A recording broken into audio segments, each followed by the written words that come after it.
But I mean, really, um, I just think it's interesting with fitness specifically because most people don't get into fitness for it's not like, going to college and getting a degree that will get you a job in something.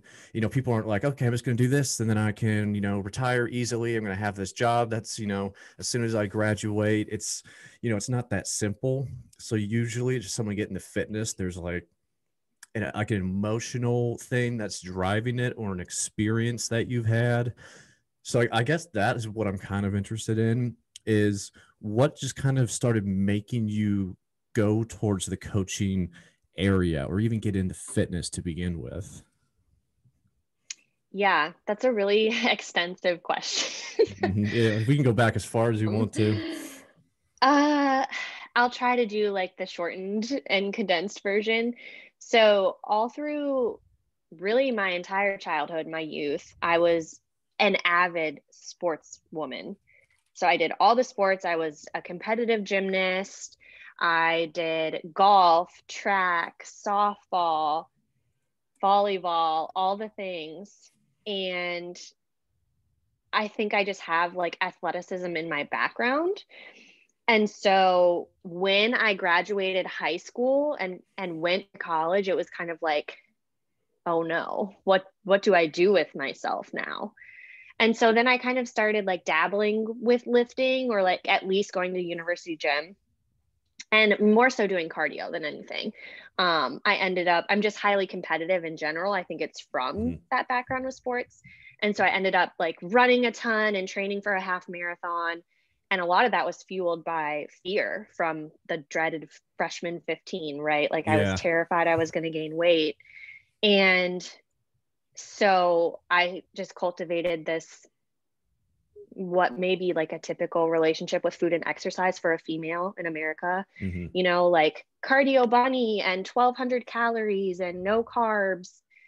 And that fueled me through college.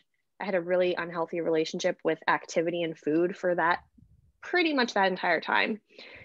And then when I graduated college, it was like another like, oh God, what do I do now? Like, right? I don't have this discipline set out for me. I don't have a routine set out for me. I'm a member of society. Like, I need to find a job and work a 9 to 5. And that is when I started competing. I was, that was probably one of the lowest points in my life. I was so confused and I had no direction. I didn't feel like I had direction. I had a really hard time finding a job. I didn't feel like I had something to look forward to or something to push myself with. I didn't have academics anymore either. So it was like, ugh. Hmm. So then I was like, yeah, competing. Let's compete. I, th- So then I trained for a bodybuilding show. I think that's one of the biggest things that they don't really tell you. Like, it's someone going through high school and then like college is that each of those give you like a very specific mission. It's like this is what I'm doing, and then if you stack sports on top of that, then you have this extra mission on top of it. So everything you have such focus and direction with your life, even if you're not really enjoying parts of it, you have that focus and direction and all these parameters. And then like after you graduate high school, even if you're going to college, there's kind of a shuffling of that, and like, you have to like rearrange it in your mind. And then I'm curious what was like your mental state as far as like how are you viewing yourself when you were eating the 1200 calories and doing but like a lot of cardio? Like how did you feel about yourself during that time? I had a very deeply rooted sense of self deprecation, and I didn't have a positive relationship with my body. I didn't have a positive mental outlook on life in general, not to be dramatic, but truly, my entire life revolved around the body that I was in and the Mhm. way it looked, much more so than it being a vessel to fuel me as a human person. So I was just very obsessed with this aesthetic, skinny, like I just really wanted to be thin, like And the that's like the ideal, standard, right? There's like, yeah, like well, the ideal you need to be American thin model. as a woman in the United States if you want to be considered attractive and all these different things. And that's like Another thing that I don't even know how that got started per se. Like, I'm not sure, like, maybe you would know better than me. Like, when did that become the standard where it was about skinny over healthy? I Or I wish even could say, when did you realize that that was the standard as like a girl? when I was very young, as far back as I can remember, really having memories about my appearance. Like early in youth, I would say, I mean, I don't come from a family where I'm just genetically inclined to look athletic or slender. And I don't come from an overweight family either, but my family's not particularly athletic, and there's not that particular like genetic component where my family just looks athletic or Hmm. slender. And I think I knew immediately in middle school when I would go to the pool with other females, and you wear your bathing suit. And I remember even at like 8, 9, 10 being self-conscious because I was like a chubbier little kid. I wasn't overweight ever. Hmm. It's really common, especially at that age, to like have like some level of chubbiness. You just are kind of like developing, and maybe your eating patterns are a little bit farther ahead than your growing patterns, and it kind of all evens out eventually. But as far as like, a lot of young girls, I think, don't understand that, and it can be hard to explain that to just anyone in general. That like it's fine if you're a little chubby for now, like you'll even out and learn to be healthy. But Yeah, right, right. then how do you, I don't know, do you keep that mindset then until you start competing? Like, did you have that same kind of view of yourself until you started getting into nutrition more, understanding things? Yeah, yeah, I would say so. For the general majority of time, yes, I'm incredibly self-conscious, very body conscious and aware of the way my body looked at all times, very obsessive, compulsive about my body shape and my body aesthetic. Even through my first competition and especially after my first competition was like a really unhealthy Yeah, mind that frame. is another trick too. Like, competition can play is you almost have to have some level of unhealthy relationship with food because you're really getting yourself down to this incredibly low body fat, and you have to be very, strict, and it's kind of a thing to overcome in and of itself. Yeah, absolutely. But because you kind of, said that helped you get out of that mindset a little bit. What really started transitioning you away from that line of thinking? Like, what was like the things that really started shifting it around for you? So I think I don't I don't want to overgeneralize and just attribute it to one thing, right? Because there's so many variables that play into your mental state and your Mhm. relationship with food and your relationship with your body.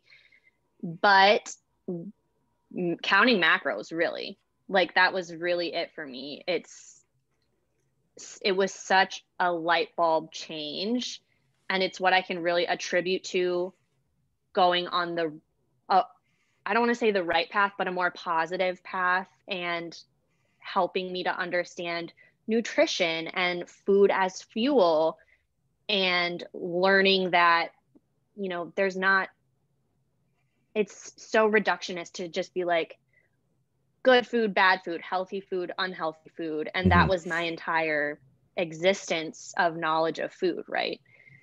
And so I don't want to be like, it was all macros, but Yeah. it really truly was like a huge game changer for me. And that's one of the things that, because you can obviously see a lot, like you can see a lot in fitness forums and stuff like that, where, someone will be talking about food and they'll be like, you just need to look at food as fuel, maybe to someone who's trying to lose weight. Like, just look at it as fuel. And it's like, that's great, but to actually start conditioning your mind to view it as fuel, it is a very hard and long process to do it.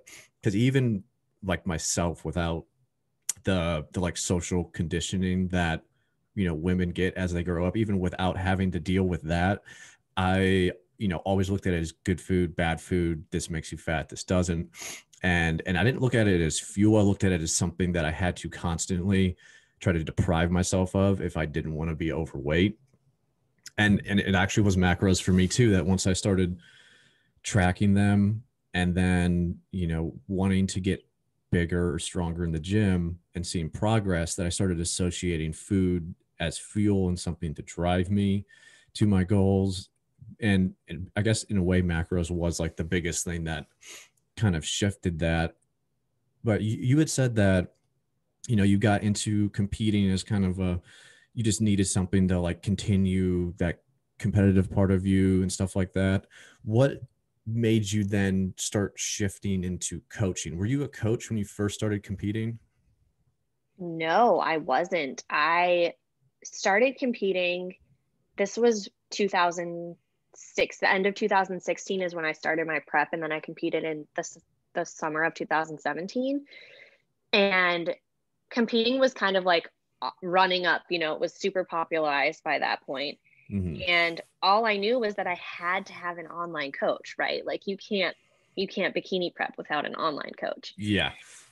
And so I just like went to random Insta famous profiles and I was like, ooh, this person's a competitor. Like, and I just kind of like filtered through people and I'm like, okay, who can I find who's going to be my coach? And I hired somebody. It ended up being a terrible experience. And I fired her like 16 weeks out from my show. Oh wow, that's a bold move. It must have been really, really bad. I mean, obviously, without necessarily saying who it is, what was the problems with it that you were like, I literally don't want to work with you now? The epitome of the end of that relationship was the fact that I had some questions about the rationale behind protocol I was prescribed. So I had like this very dramatic drop in carbs. And I had been tracking macros at that point for maybe like 3 or 4 months. Mm-hmm. And I was like, I knew enough to know that I can't even remember how much it was. It might have been 100 or 80 or something like that, where I was Yeah. already kind of low carb. I would have been sub 100 grams of carbs, like Ooh, 16 yeah. plus weeks out. And I was like, Like, where am I this gonna go after 2 weeks of doing this or something? absolutely, I was like, red flag, red flag. And so I I inquired for the rationale behind that decision. Hindsight, this person didn't have their any certifications, no like certified personal trainer, no nutrition experience or Mm-hmm. knowledge or certification.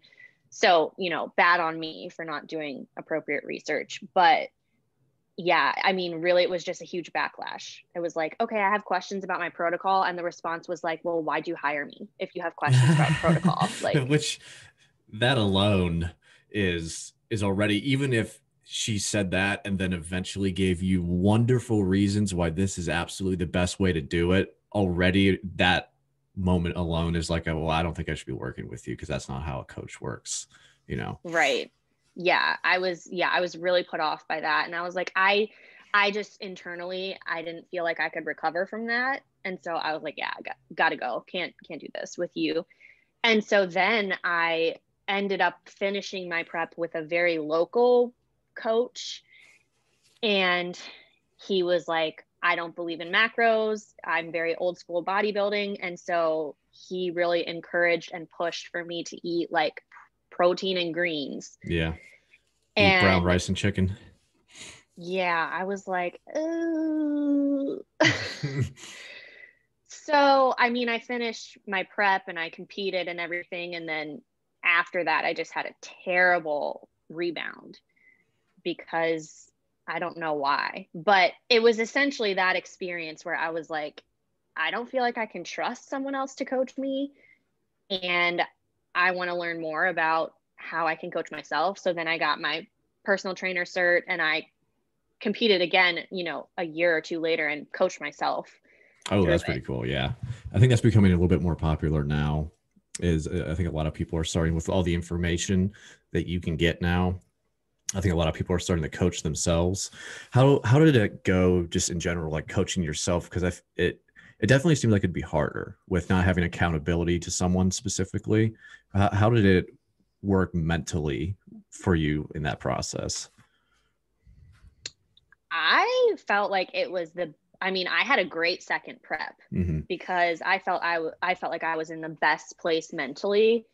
I mean, I really worked on myself and my relationship with food before I even started another prep, so I had to really recover from that. But then I don't know, maybe I had this sense of empowerment because I like took it in my own hands and I was like, I can do this. But I didn't struggle with accountability. I'm also not somebody who generally struggles with accountability. If Hmm. I hold myself accountable, that's enough for me. And the other side of that picture is my fiance is a personal trainer. He's very embedded in the fitness industry as well. One of my best friends is a registered dietitian. So I felt very comfortable that I had a support circle who would Hmm. give me objective advice, knowing what my goal was. And so I would consult, with the people around me and get feedback. And I mean, I loved it. I thought it was a great prep. Yeah, that's huge. Just having like a tribe of people who one understand what they're doing and then also support you in that. I mean, that more or less equals, that almost equals a coach, but just having that around you is, I think, huge. I think that's what a lot of people also are missing that need a coach, is that they don't have a friend who understands nutrition or has a degree or is a dietitian or something like that. And then, I think it'd be very hard for someone like that to, go from A to B with their goals. But I think that I'm curious with, once you kind of decided you wanted to be a coach, what was like your kind of goal going into it, of like, okay, I want to do this because why? That's a good question. I I don't know that I ever had that moment that you're maybe alluding to where you're like, I'm going to be an online coach. Hmm. I think it happened very gradually without me even knowing it, right? Like maybe you can relate to this. I started to have lots of people come to me for advice like, "Oh, hey, what would you do in this situation, or how do you recommend I do X, Y, and Z to meet this goal?" And I was kind of just giving out free information to friends and family, and happily so. I was like Hmm. very invested in their progress even though they weren't invested in me financially. And I also started to grow this very innate passion where I was like, balance is possible. And I truly, for the first 24 years of my life, did not believe that you could be balanced. I thought you either had to starve yourself if you wanted to look the way you wanted to look, or you had to be overweight, and there was no other option. And so I felt I just could see people all around me like doing cleanses and keto and having that same mental approach to their relationship with food, or their expectation that they have to constantly be on a diet to be where they want to be physically. And I was just angry. I was like angry at diet culture and the way that American society tends to make women feel. And I feel like I had like a rage fueled, I'm going to help some people and Hmm. I'm going to change their lives. And like, this is important. It feels really important to me. I mean, I bet, I'm sure you can honestly go on an endless list of the amount of people that try a diet and maybe even find success. And then they slowly, even if it's over a long period, they gain the weight back and try to starve themselves again. And they get stuck in that cycle of just like, starving themselves, and they gain the weight back. Then they can't eat as many calories as they did before. And then they starve themselves again. And it's Yeah. just, once you begin understanding nutrition, it starts like, you want to go to those people and be like, no, I know exactly what you need to do, and you don't have to do this, and it's, I mean, it does, I think, come for a lot of people from that place of like, once you start, I'll say, I guess, for lack of a better term, once you kind of become woke to nutrition, and then you see people doing these things and you just want to help them, and it comes from like a position of like your experience. Because I don't think that, do you think you would be a coach if you never had an unhealthy relationship with food and then never had a bad coach? Like, do you think if you were like didn't have those experiences, you would have still come to this area of your life? That's something, yeah, I've never considered that. I think it's fair to say that those experiences were very influential in leading me to where I am now. But I don't know. I haven't ever really considered that. Probably not, to be honest. I mean, if I had never had to go through, I don't know if it's fair to call it a struggle, right? Because it was self-inflicted. It wasn't like I was put into this disenfranchised position. It was me deciding I'm going to restrict myself and I'm going to make my life miserable so I can look good. I mean, that's so shallow. Um, but no, I probably not. I don't know that I would feel so passionate if I hadn't had those experiences. Yeah, I was, because I just heard you talking about like the like almost rage of seeing that, and I feel like all of those emotions come from like you being there and like having that experience for so many years of your life, and just knowing like the mindset that that person is probably in, and how they're viewing themselves, because very few people are, eating 1,200 calories a day and just, doing endless cardio and just destroying their bodies and their metabolism, and doing that while completely loving and accepting themselves. It's not really something that goes hand in hand. So I think that, I don't know, I just found it interesting that, I could almost, I guess, in my mind, point to those moments as kind of like what made you become a coach, just from my perception of it and seeing that, which is why I always think it's interesting when someone becomes a fitness coach, because I think most people who get into fitness have experiences like that. Like, it isn't like you were going through to your perfect happy life and like, what, I would just really love to coach people into fitness. I think a lot of times it comes from this deeper place of maybe, I guess, pain to some extent, of pain experience throughout your life, and struggle. And even though it was self-imposed, like struggle is struggle, like you can, do a crazy workout and it's self-imposed, but it still was hard and still was a struggle. So I think it's, you know, really interesting to see all of it that leads up to that. And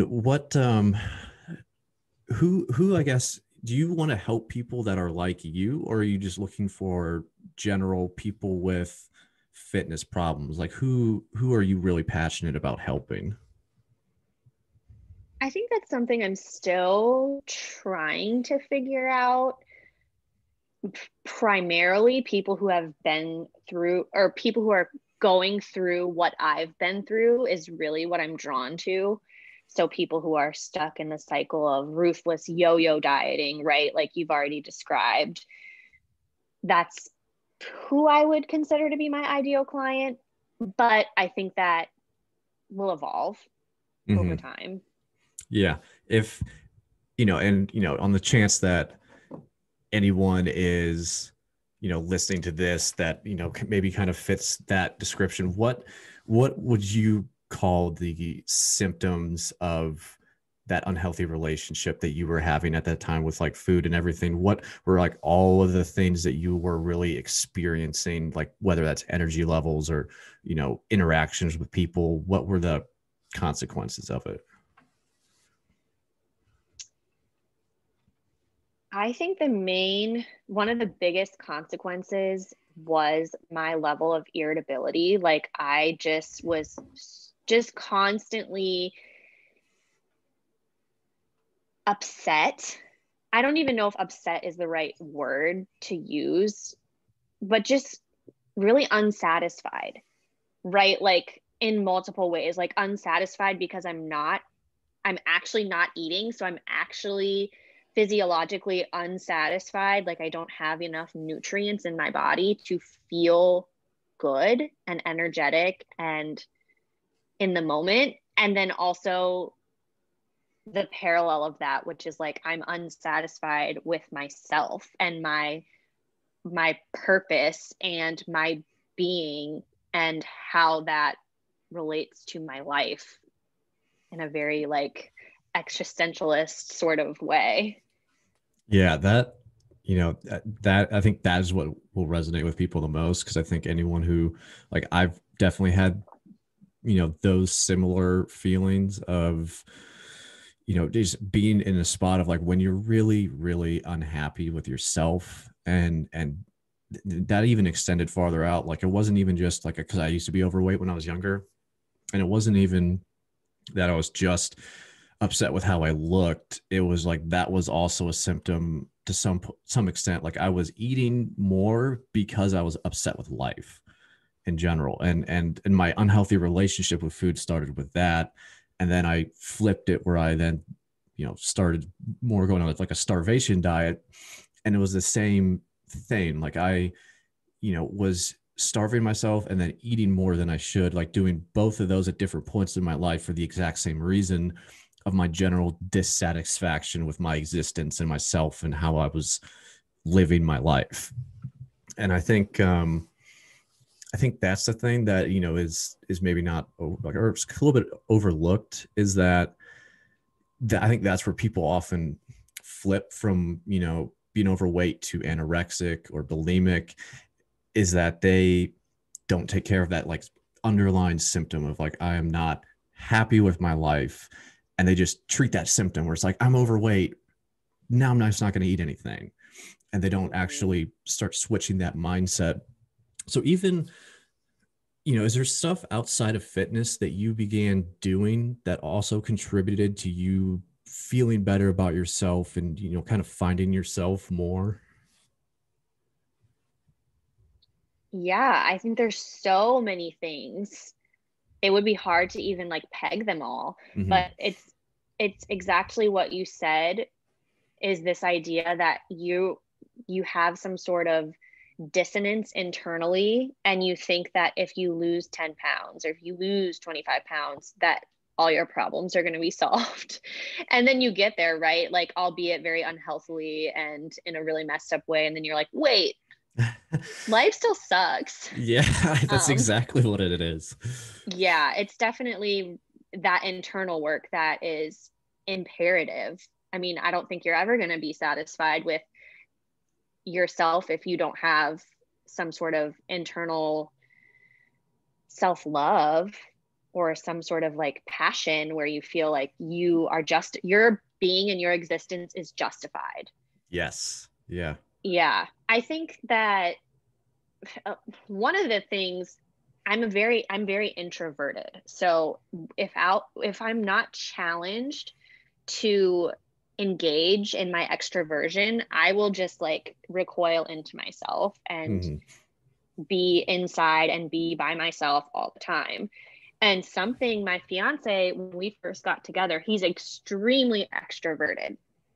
He's a super social butterfly and has so many people and connections and networks. And it was a conflict between us, right? Because he would constantly want to go do things and hang out with people and socialize. And I was like internally freaking out with social anxiety. And he was like, look, you really should work on this. um, and so I really, really put like a lot of effort into making friendships, which post post undergraduate, that is a hard thing to do. I moved to a new town to be with my boyfriend at the time, who had lived in this town forever. So, and I had to make my own friends. That's And rough as like, an adult. I think that's not talked about a yeah, lot. yeah, it was like really hard. It was really hard. But, 4 years later, I can sit here and be like, I have five like dope friends who I could count on for anything, where like I didn't even meet them in high school. I didn't meet them in college. Like, I went out and I found them. I'm And like that is like really, actually very commendable, really because it is proud of that. hard. It is hard to do that as an adult, because you just have Yeah. the And ability to just be safe at home all the time. Like, you know what? I can right. just chill and have fun. That I love just staying at home in a very relaxed and like calm environment. It's very enjoyable to me. So Yeah. it definitely is a very difficult thing as an adult to go out and start building new relationships and making friends. But I think that goes to, I don't know, maybe this is, part of something that was influenced by your, athletics and stuff. It's like really going into like an uncomfortable spot and being willing to really engage with it, because that's like a hard thing to do. Like I don't even, I'm sure you guess you kind of know this, but like me listening to that, that sounds like some hard stuff to do, is to really be like introverted and then be already in a relationship with someone who's extroverted. So you're already out of your comfort zone and just that interaction normally. And then feeling the pressure of like having to really go far out of your comfort zone and really lean into the thing you're most uncomfortable with. I think that is, that's like a quality that you have to build and nurture. And do you think it was like sports that gave you that, or was it like everything, for lack of a better term? Like what has helped you like nurture that? Because that is something I think you have to build.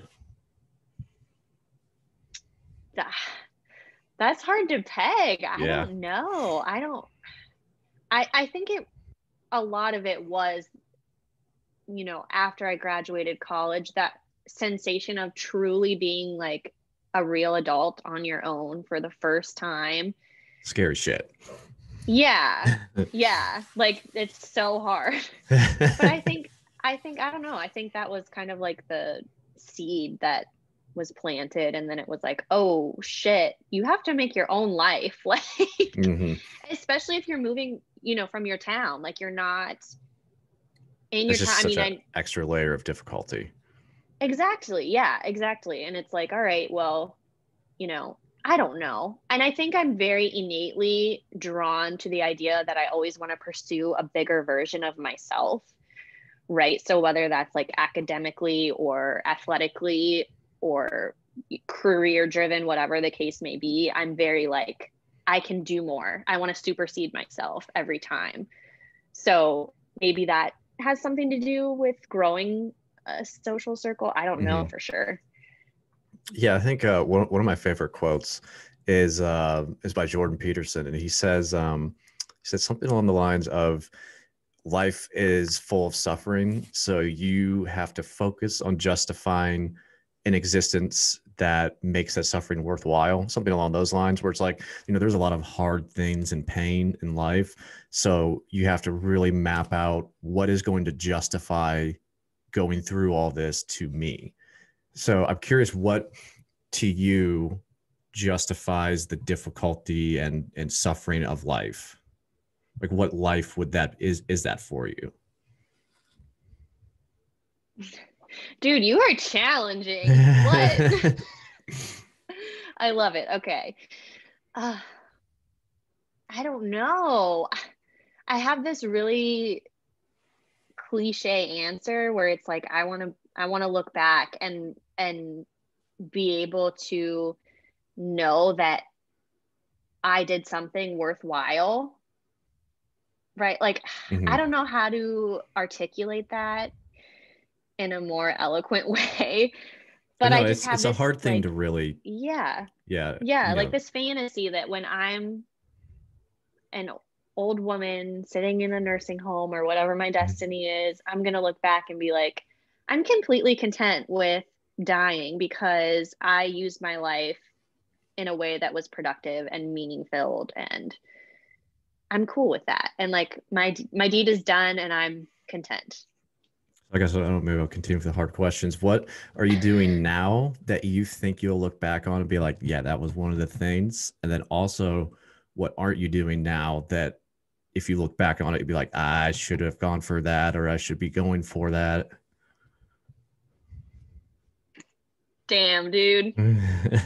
Uh what I'm doing right now is, aside from coaching and trying Which that to, counts for sure. You're affecting lives in a yeah, very positive way. That's I real. hope so. That's what I would hope. I think I do that. I But also agree. Yes. I think, okay, so right now I'm in grad school, um, and I am studying clinical social work. And social work is one of these really like vague sort of career choices, right? Everyone's like, what's social work? I actually was thinking about asking that question. But I'm on a very determined mission to confront social injustice.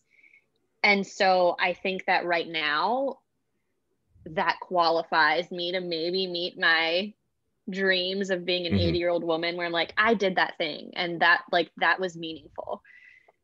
And I can't say that right now I can think of something where I'm like, okay, this is where I'm lacking, I think that's good, you know. but or it could be a flaw, right? It Like could, you're yeah, not that's the able to trick of it. self-reflect. It could be. I think as I continue to grow and age and learn, I feel like I have different periods of self-awakening, right? Where you're like, oh, Hmm. that's it's like the whole like thing that people talk about, like you're coming of age. Like I'm in my 20s, I'm like coming of age, right? I'm like learning who I am.